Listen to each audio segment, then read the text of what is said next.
C'est-à-dire que ça, c'est très intéressant. Je ne sais pas si on aura le temps d'arriver jusque-là. Hein. Mais l'idée, c'est qu'en dehors du mur, c'est la nature. Et la nature, on n'est pas sûr. Hein. D'ailleurs, vous verrez tout à l'heure, je vous montrerai les deux faunes. Hein. Est-ce que le jardin n'est pas un consentement à la nature sans la grâce? Ou est-ce que l'ordre du jardin, ce n'est pas la grâce qui reprend le pas sur la nature? Vous voyez ce que je veux dire? Et le meilleur moyen de dominer la nature, c'est peut-être de l'introduire dans le jardin et de l'obliger à servir au plan général du jardin. Vous voyez ce que je veux dire? Ça, c'est très complexe. Hein, parce qu'en gros, si vous voulez, le jardin, si c'est la nature, il y a quelque part un thème du péché. Hein, c'est ça, le naturel est pécamineux. Il faut la grâce pour se sauver du naturel. La grâce, c'est l'ordre. Et la nature, c'est la tentation du péché. Hein. Ça, c'est clair. Et alors, évidemment, vous avez ce déploiement absolument fabuleux. Alors, je ne sais pas si j'aurais dû passer de manière autant de temps là-dessus, mais peu importe, pas grave, si vous voulez, tant pis. Vous irez à vos vicomtes sans moi, et vous verrez, c'est très bien. Et alors, vous voyez, ça, c'est extraordinaire. Ça, c'est le dernier bassin. Ça, c'est le dernier bassin carré, dont vous avez l'impression, je ne sais pas si vous voyez très bien, dont vous avez l'impression qu'il vient mourir au pied d'un mur. C'est à peu près clair, ça? Eh bien, entre le bord du bassin et le mur au bord duquel il semble venir mourir de la position de l'œil du roi, il y a en gros pratiquement 500 mètres de distance. Et ça c'est fait uniquement avec le travail des pères Maignan et Nisseron sur la perspective, ce qu'on appelle les perspectives ralenties. Vous donnez l'illusion par le travail sur les perspectives que le bassin, le bord ultime du bassin vient mourir au bord du mur. En fait, il y a 500 mètres. Ça, Louis XIV a détesté que l'œil du roi puisse être trompé. Il a dit, écoutez, vraiment, si le jardin, c'est la mise en scène de mon pouvoir, ou du pouvoir de quelqu'un, l'homme, et qu'en fait, l'organisation du jardin prouve que quand on regarde, on se trompe, alors là, ça ne va pas du tout. Hein, là, et je crois que ça, c'est vraiment... Et vous voyez, alors, j'ai repris, ça, c'est le château de Vaux-le-Vicomte, ça, ce sont tous ce qu'on vient de voir. Vous voyez, ça, c'est le bassin là. Hein, et vous voyez, il donne l'impression de venir mourir là. Hein. Donc, en fait... Alors ça, c'est extraordinaire, ça, c'est génial. Comment le nôtre a pu concevoir ça? C'est-à-dire que le nôtre a dit, attention, vous pensez que c'est le seul axe de lecture, il y en a un autre. Vous voyez ce que je veux dire? En fait, ça, c'est un axe nord-sud, et ça, c'est un axe est-ouest. Et ce qu'on appelle le canal de l'Ancueil, vous ne le voyez pas du château. Alors ça, j'aime beaucoup pour ici.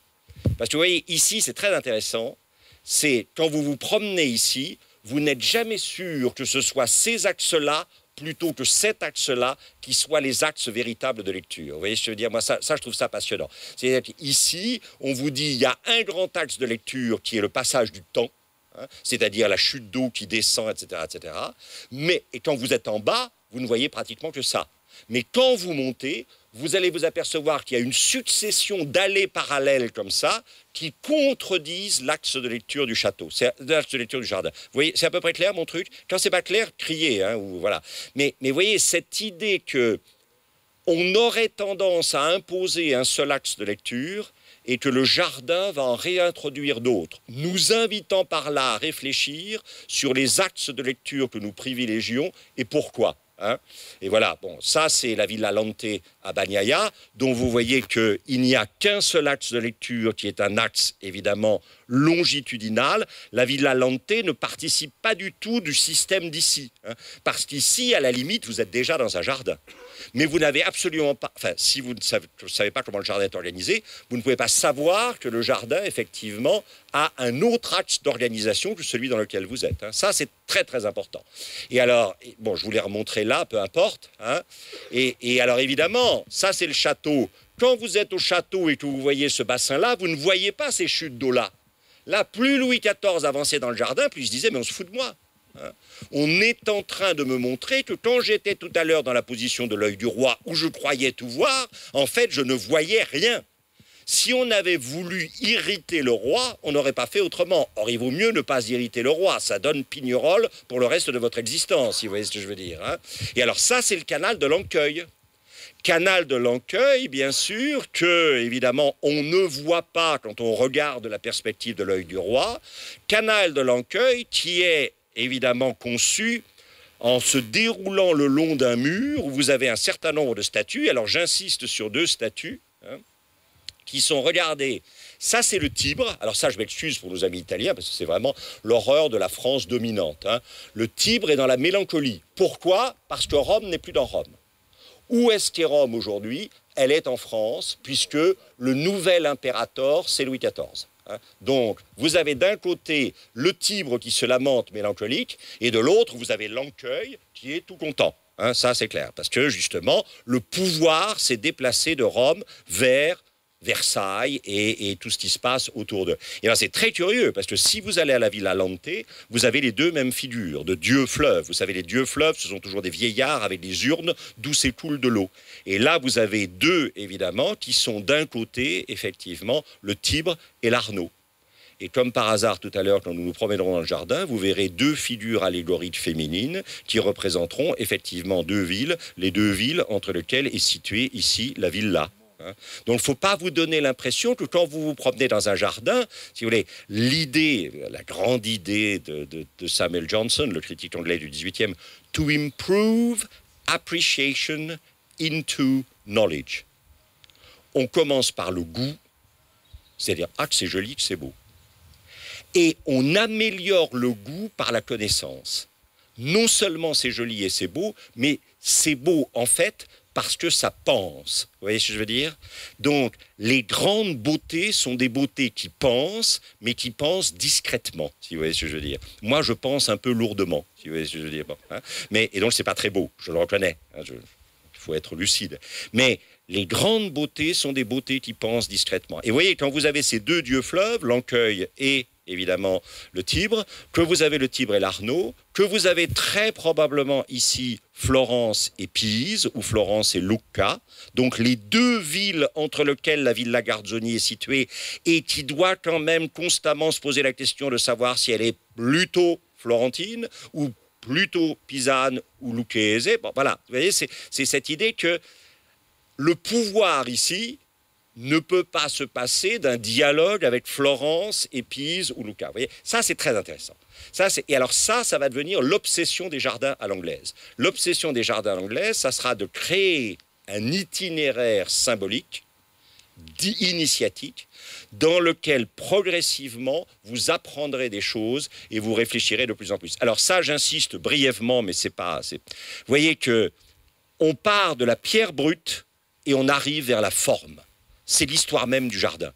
Le jardin part d'une nature brute et arrive vers une forme. Et cette forme devient signifiante. Et vous voyez, j'ai volontairement mis à côté une des sculptures de Vaux-le-Vicomte et puis la grotte des Pins du château de Fontainebleau, qui est le plus italien de tous les châteaux français, plus encore que les châteaux de la Loire. Et ça, c'est Primaticcio. C'est lui qui a réalisé ça. Et c'est Primatis qui, dans ce thème essentiel du baroque italien, du pré-baroque italien, qui est la métamorphose, cette idée qu'on n'en a jamais fini du changement et de la mobilité, l'ondoyant et le divers, ça c'est très important. Et que donc, on ne peut construire qu'en prenant en compte le métamorphique, le changement. On ne construit que pour montrer finalement que tout bouge. Je ne sais pas si vous vous souvenez de cette phrase magnifique dans ce roman écrit par un aristocrate sicilien qui s'appelle Il Gattopardo, car il faut que tout change pour que rien ne change. Et d'une certaine manière, c'est cette idée que le jardin, c'est quelque chose qui essaie de ne pas changer pour montrer qu'en fait, tout change. Vous voyez ce que je veux dire? Mais que ça n'est que quand on a accepté que tout change, qu'on peut finalement entrer dans une compréhension de ce que c'est que rien ne change. Et alors, vous voyez, paradoxalement, si ça, c'est la position de l'œil du roi, je m'excuse, j'ai plus mon chronomètre qui marche. Quand ça fera... Mais il y a quelqu'un...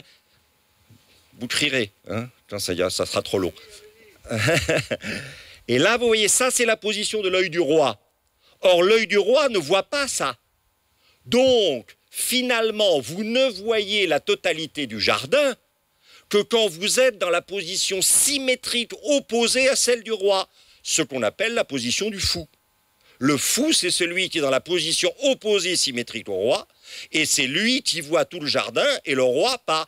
Or, l'absolutisme français, qu'est-ce que c'est? C'est la mort du fou.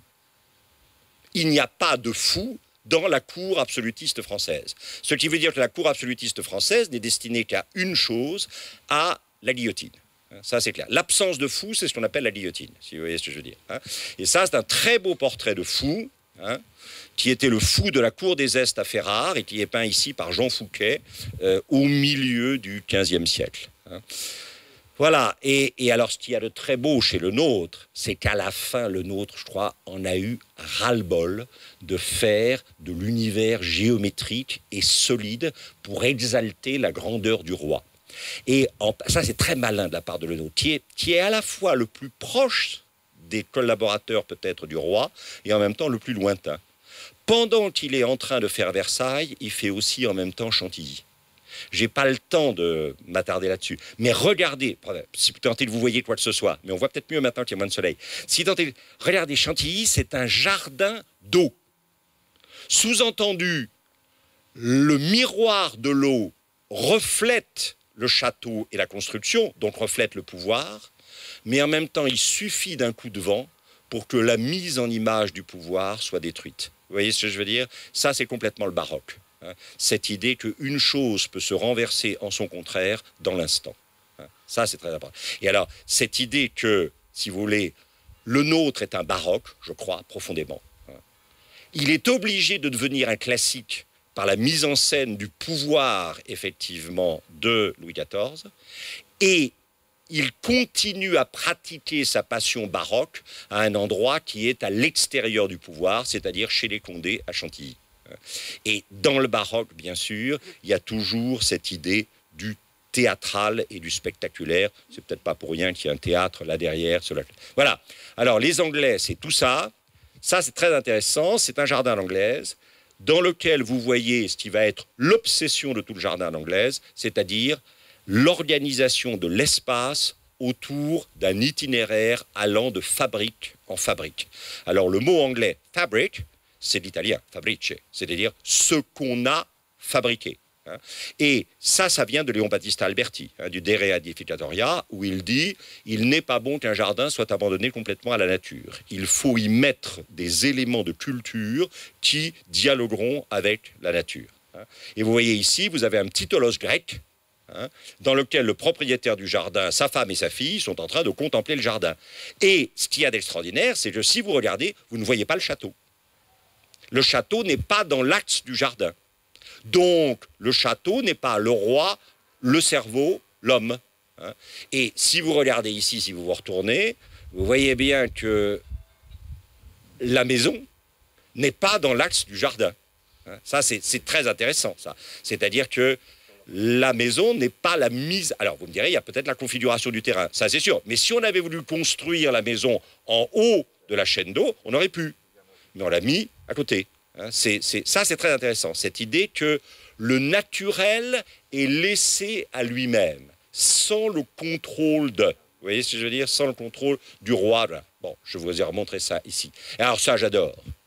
Ça, j'adore. Parce qu'au sommet du Tholos, qu'est-ce que vous avez? Vous avez Mercure ou Hermès, le dieu du commerce. Or, tous les jardins anglais, aucun d'entre eux n'est d'initiative royale. Tous les jardins anglais ont été créés par des gens qui avaient fait fortune. Mais pas en étant les satellites du roi, en s'opposant à l'intrusion du pouvoir royal. Vous voyez ce que je veux dire? On n'aura pas le temps d'arriver jusque-là, mais peu importe. Et vous voyez, ça, c'est l'essence même du jardin à l'anglaise.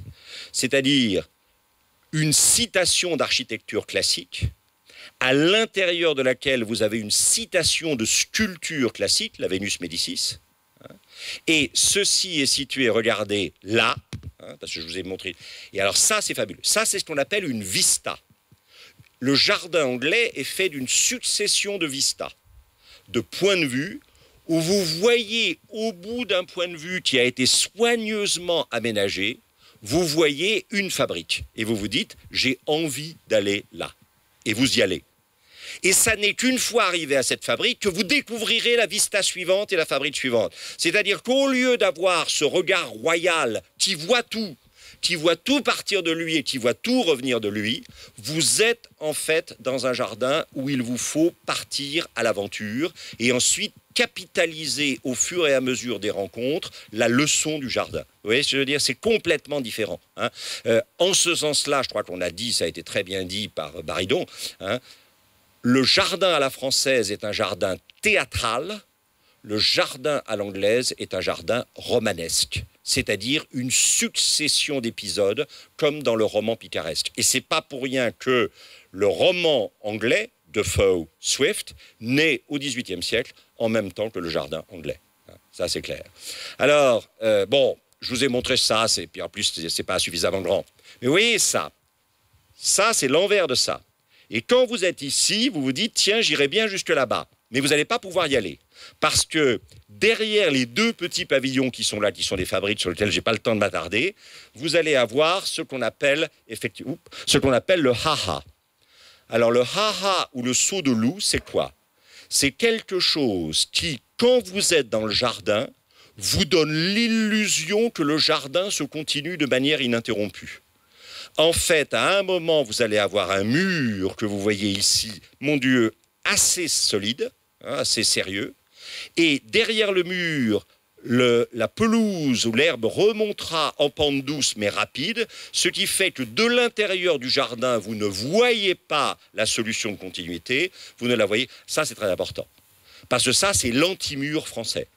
Le mur français catholique, si je puis dire, qui vous dit « dehors, il y a la nature, c'est pervers, à l'intérieur, il y a l'ordre ». Alors que là, vous avez cette idée que le jardin n'est qu'une mise en scène des potentialités essentielles de la nature. Le jardin n'est pas une antinature, il est une mise en scène de tout ce qu'il y a de meilleur dans la nature. Vous voyez ce que je veux dire? Ça, c'est absolument fondamental. Et le type qui a inventé ça, alors on dit que le nôtre, à la fin de sa vie, a pensé à ça. Il a tellement marre de faire des murs qu'à la fin de sa vie, il a pensé à ça. Mais en fait, c'est Charles Bridgman, dont nous n'avons aucun portrait, sauf cette image très mauvaise. Et vous voyez, je vous ai montré le ha-ha, le point de vue. Si vous allez du point de vue, vous ne voyez pas le ha-ha. Moi, je m'amuse à amener tous les ans des groupes de gens dans les jardins à l'anglaise. Je les mets en face du ha-ha et je leur dis, bon, moi je le vois parce que je suis habitué à le voir, mais vous ne le voyez pas. Effectivement, les gens ont l'impression que ça... Donc ça, c'est très important. Le château n'est pas dans l'axe du jardin. Combien de gens sont allés chez Henry Hoare à Stourhead, auquel on avait dit, vous allez voir un jardin fabuleux. Ils n'ont jamais vu le jardin. Parce que Henry Hoare les a trouvés trop cons ou trop ploucs et il a dit non, ça je vais pas emmener des gens aussi bêtes que ça dans mon jardin.